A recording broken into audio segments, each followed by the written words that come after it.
This Friday, I am hosting a workshop on how to make money off of your personal brand. Now, I'm doing this because time and time again, week after week, I sit on sales calls with women who love to tell me, I don't have time to build a personal brand. I'm looking for a job. Or I've just left my job and I don't have time to build a personal brand.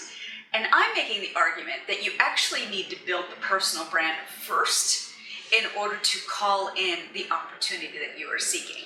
So in this video, I'm going to give you examples of a time that I have put my personal brand out into the world and unlocked massive, massive opportunities. The first one is actually one of my funniest. I was promoting my first feature-length film documentary. And so after I did the film festivals, I would often do a Q&A. And the gal that was helping me to promote this film with the nonprofit heard me online when I was on stage, and then she heard me offline when I was talking to my friends afterwards.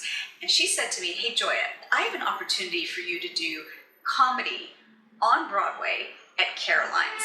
It's part of a nonprofit. Everyone is an actual comedian, but every other person is going to be a first-timer, and I think that you'd be perfect for it." And I was like, no, that is not my brand. I'm a serious news anchor. She's like, "Yeah, but Joya, I've heard you online and I've heard you offline, and I know that you could do this." How do you feel being completely raw in front of a live audience doing stand-up comedy for the first time? So two things I'll say to that. One of which is that I do business news, and business news is very much about the camera turns on and you just got to be able to talk. So that's point number one. Point number two is that I do morning TV. So even though business news is my forte, morning TV by its very nature has to be jovial, has to be fun. You got to be able to make people laugh. People are just getting up first thing in the morning.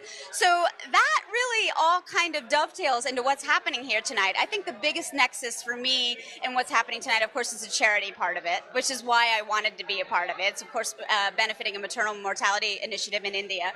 But come on, like, a good chunk of performing is just getting over your jitters of being on stage, and that part I've got down. So now it's just about talking with the correct amount of comic timing.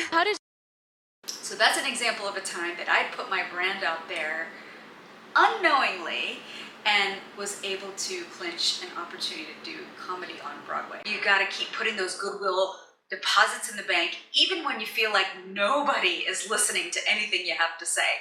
Because somebody is listening, somebody is lurking. They just haven't had a low-hanging fruit way to be able to say yes to what you're offering. So that's my fourth point, is that put some low-hanging fruit out there for people to be able to engage with you. That's not get on a call, that's not to, like, DM you. It's something really low-key. Maybe it's a type form. Maybe it's commenting yes. Maybe it's sharing a lead magnet that's free. Or maybe it's sharing the workshop like I'm doing this Friday. If you would like to sign up, the link is down below, and I would love to see you there.